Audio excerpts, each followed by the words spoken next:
Hello and welcome along to part 2 in my series of deep cuts. Now by deep cuts I mean films that I have plucked from my vaults, and they are films that I think are really good. I think a lot of people could benefit from watching them. I know I have, and I love these films from the moment I saw them until now. Some of them aren't readily available, some of them are hard to find, some of them are easy to find. Now these ones I've pulled out this time, they are more, there's one even a VHS, believe it or not, and it's only on VHS because you cannot get it in any shape or form, not even in another country. It is not released on anywhere apart from VHS if you can find one. And also I looked on Amazon Prime because in my last video people were talking about you can get some of these films that I mentioned on part 1 on Amazon Prime. Now that's a great way. I never even thought of that. And actually Eat and Run, you can watch that on YouTube, and I watched a bit of it and it's a great quality. So if you want to save yourself some money, you could actually watch or search for some of these films on YouTube and probably maybe even watch them without even any subtitles on. So that's a great way to do that, and that's a great tip to know that you can use. You can go for other, if these films aren't available for you to get in physical media, you might be able to go to the online streaming and get them from there to pacify it until you can get one physically, if you wanted to get one physically. So the first title I want to talk about today is a VHS. Now this film really struck a chord with me when I first saw it. It is a hilarious comedy. It does take a turn in the sort of melodramatic for the last third, but the first 2/3 are out and out comedy about a relationship, about this fella who looks for the wrong type of girls and he gets the right type of girl in the end, and it's all about them when they get married to have kids, and it all, you know, all of the perils and pitfalls that can befall people when they're starting out in that part of their life. So this film on VHS is one called Modern Love. Now this film is starring Robbie Benson and also is directed by Robbie Benson, although I don't think he wrote it. That Carla DeVito there is actually his real life wife, although they weren't married till just after this film, and I believe that the baby down there might be their baby, or it might even be Carla DeVito's baby. I'm not too sure about the circumstances of that, but the only way you can get this film now, and Burt Reynolds is in it, is for a VHS. Now, if you wanted to, you could run your VHS through a DVD recorder, and you could record it on the DVD, like I didn't do. So I do watch this film. I have got a VHS player, but I haven't got it hooked up. This VHS plays perfectly well. You get a really good version of it actually, and this is one that's begging for a Blu Ray release. I think a great company would be 101 Films, or even 88 could do something like this, although I don't know if 88 really do comedies. I don't know if Arrow would touch it. It's a great film to have. I don't know what the fan base is for it, but I do know that it's so funny in parts. It's a bit like Eat and Run. It's one of them films you watch it and you go back to watching it countless times for the mishaps and the humour. I know Robbie Benson starred in a film called National Lampoon's Movie Madness, and he starred in a segment of it called the Municipalians, where he was a rookie cop, and he kept getting shot every time he went out. People would shoot him for no reason, and just every time he was trying to connect with people, they would just shoot him. So it's on that's why I got this film, because I saw it as Robbie Benson, and in this film he goes and sees, he has mishaps with women that he shouldn't really be with, and he goes to this doctor for does turn here. He goes to have a treatment on a particularly private part of his anatomy, and I know that she was using something to burn something off, and as he was standing there, the smoke from the burning sensation was coming up past his face, and she was saying, "Is everything okay?" And he's going, "Yeah, that's no problem." But in his mind, you could hear it going, "Pain." Anyway, so I thoroughly recommend this film, although it is really hard to find. You might find a VHS on eBay for roughly 10 to 15 pounds, which is a good buy if you wanted to see somebody to get it put on a DVD for you. Now the second film really needs a Blu-ray release, and I believe there is a Blu-ray in France, although I don't know what the quality is like. The quality on the DVD isn't too bad actually, but for me this film could look stunning in Blu-ray, as the other films from this, especially the 60s films from this director, do really need Arrow to go back to them and do a stellar version on them, a big box set. We had the big box set of Herschel Gordon Lewis. We need a good box set of Russ Meyer. Now this film here, Faster Pussycat Kill Kill, is by far, in my eyes, the best film that Russ Meyer ever did. It's got into place every part of what you would expect from a Russ Meyer film. It's got great music. It's got your three buxom beauties, and they go on a sort of rampage against men, and nobody can better them. You've got the late great Tura Satana there starring, and also I believe that Haji as well. Yes, Haji on that side. She is no longer with us, and I do believe that the third woman, who I'm not too sure what she's called actually at this time, she is still with us at this point. But you get a lot of makings of and stuff like that. So get some good stuff on this VHS, video DVD, and it is yes, Tura Satana, Haji, and Laurie Williams. So yes, but Arrow needs to pick these up and put them out there and release them all as good films. There's probably about 10 or 15 they could do in a big huge box set. Arrow did release these on DVD, and you can get a box set on the DVD. You can get a box set of all these films, and you can buy them quite easily. You can get them for about £10, but it does really need to get this film properly remastered, glorious black and white, shot in the desert. And yes, the Spice Girls did copy one of their videos ideas from this video, that's for sure. And also Quentin Tarantino has been rumoured for many a year to be making a remake of this film. I think it would be good, Quentin Tarantino's redo, but the Russ Meyer film for me is just everything that you could want from a Russ Meyer film. It is thoroughly watchable and by far my favourite film, and it does need that all in all Blu-ray release.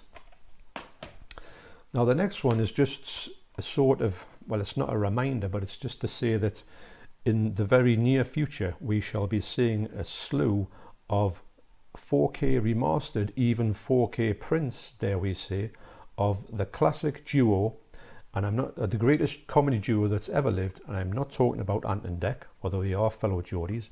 I'm talking about Laurel and Hardy, and this one here is a Blu-ray of The Flying Deuces. It was released in 1939, and it's more like a redo, a latter-day redo of one of their funnier shorts films, although it was a bit of a longer film, about 40 minutes runtime, called Bohunks, when they're in the desert, when the Sons of the Desert, sorry, not the Sons of the Desert, they're in the Foreign Legion. They go and join it because Ollie has had a spat with his girlfriend, and he gets Stan along to go with him, and this is more like a redo of that. I wouldn't say it's the funniest Laurel and Hardy. For me, the funniest Laurel and Hardys are from about 1929, when the first talkies came in, with Unaccustomed as We Are, to 1935, and then they stopped doing their short films, their 20-minute, 30-minute films, and then they started going into like feature-length films, although this film's only about 69 minutes long. But the reason why I'm showing you this one is because this print on here is really, really good. And to see them in crystal clear fashion, as we are seeing with a lot of these vintage, even 1920s films that can come up and be like Buster Keaton, can be pin sharp. I would love to see the full restoration of the Laurel and Hardy films all being pin sharp as well. And I know that they're finding, when they're redoing these films, and in fact there's one, I can't remember the title of it now, but it's the one where they all go on holiday and they never get out the street. what's it called? Anyway, the film that they found few little elements. In fact, they found somebody swearing on the film, so I think they're going to leave that in when they do the release it. I think they might have just released that one because there's a one just come out in America, a Blu-ray box set, but I haven't got that one yet. But just to say that the Laurel and Hardy things are coming out on Blu-ray, and if they're anything like this, they will be absolutely stunning and well worth a purchase because, well, the Laurel and Hardy, aren't they? So the next one, I'm aware of the time, I don't want to take it too long. I've got a stash here, but I can make it into a second video, sorry, a third video, fourth video. Now this next one was another film, a bit like Modern Love. I used to watch it incessantly on VHS. It's one of them ones that I stumbled upon in the video shop, got it out because it looked okay, and found out I watched it over and over again. And the thing about this movie is that it is really like, believe it or not, the camera effects are a lot like The Evil Dead. It's got a lot of effects that sort of mirror The Evil Dead, you know, like the Raimi cam speeding along and going through places and going through cars and stuff. It's got a lot of really excellent camera work, strangely enough, for just your average sort of film that you would get, your average sort of 80s John Hughes style film. And that film is the very underrated and often overlooked, and I think there's going to be a thunderstorm out there, 3 O'Clock High. Now this one's released by Shout Select. As soon as I saw it on Blu-ray, I thought I had to have this because the film that I've got, I did have a DVD UK release, but when a film's this good, I feel like you've got to get it in the best condition. And it is a nice print. It's Region A locked, although it's one of them ones where it says Region A on the back. It might not be really Region A. I should have tried it with my 4K player just to check, but you do get some extras with this release. And to be honest, I haven't watched it yet. I'm saving to watch it with my wife, and she has said that she would watch it. Hey, maybe tonight, who knows. So this, it's got a thing to tell you what the Shout Select series is as well, because I've got a couple of their things, and they're a really good company actually. Obviously a subsidiary of Shout Factory. So yes, that one there, like I say, the dialogue's good. The camera work in here, everybody who's seen it says that the camera work is really something different. Casey Samizek, who was in, he was in Back to the Future. Doesn't play a massive part in there, but he's really good as a sort of very like a nerd type character, and he inadvertently touches a school bully who comes in, who's apparently, there's rumours going around, he's killed people, he's stabbed people, he's done all sorts of things. He probably hasn't done anything of it, but as he's got this fella, he tries to reach out to him and be friends with him, and he accidentally, yes, it's coming, he accidentally touches him by accident, and this fella says, right, at 3 o'clock, I'm going to take you outside and kill you. So it's all about him trying to avoid getting into a fight with him. But, oh yeah, coming down. It is planned for yesterday, mind. I wasn't aware of this, mind, when I'd done my video. I'll be seeing about that. So, another film, I'm going to do two more.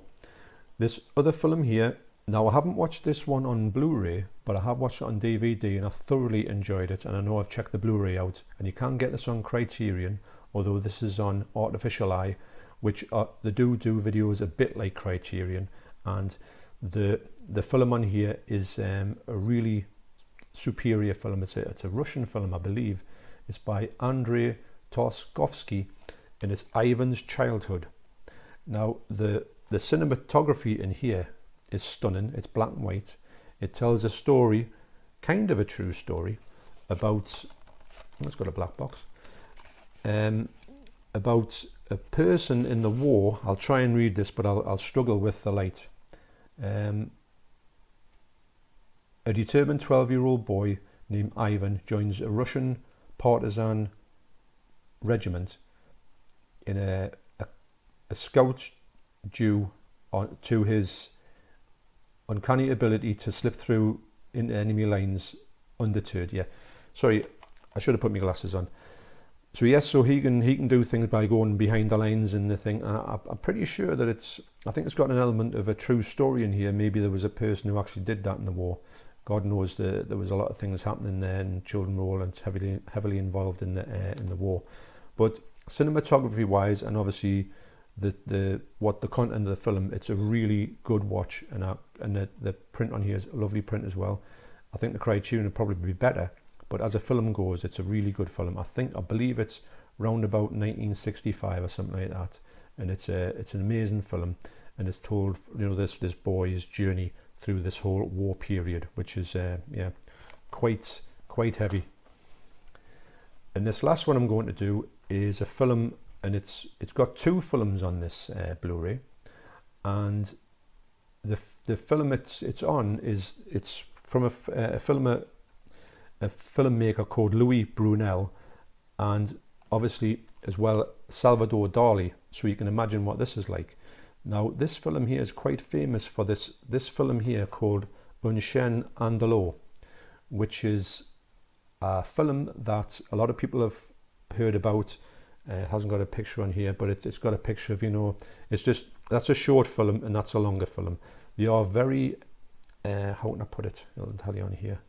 More than 8 years on, this masterpiece of cinematic surrealism, yes, remains brilliantly witty and shocking as ever, uniting the genius of Louis Brunel and Salvador Dali. Large Door, which I think is Life of Gold or something like that, is a uniquely savage blend of visual poetry and social commentary, a sinister yet poignant chronicle of a couple's struggle to consummate their desire.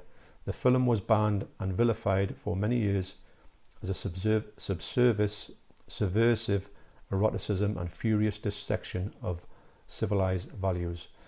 But the reason, like I say, the reason I got it was because of the Un Chien Andalou. I think it's only about 40 minutes long, but it's one of them films like you would think was David Lynch must have saw this film before he got into making his films, because it's so surrealistic. Well, obviously Salvador Dali, that was his thing, and it comes, if you can get it, it's got, you know, you've got your booklets, you've got your discs, you've got everything, and highly recommended.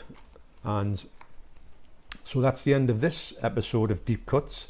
I hope, as in the last one, that you found something that you might want to investigate, or you might think that this is one of the great film, or you didn't know about this particular type of release, or you might think they're all massively overrated, but I'd like to know your comments in the down below. I got some great comments on the last video, and I would name check quite a few people, but I can't remember the exact names of the people there, and I don't want to say names wrongly. I'm sure it's Horror Hands and Kobayashi, but I'm going to have to look into that. I know I've probably done you a disservice there by getting your name wrong, but I value all your comments, what you send to us, and I will answer all of them.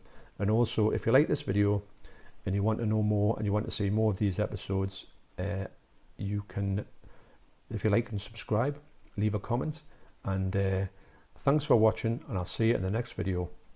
Cheers.